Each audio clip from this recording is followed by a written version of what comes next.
Cara membuat bae sup untuk obat batuk pilek. Bahan yang dibutuhkan adalah 500 ml air, 1 buah pir,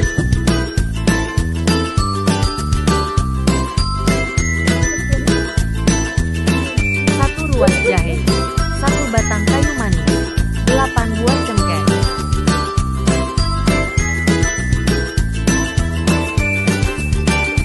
Masak 500 ml air dengan api sedang.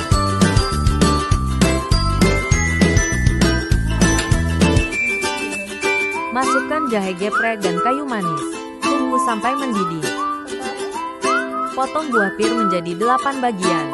Kemudian tancapkan cengkeh pada masing-masing potongan buah pir.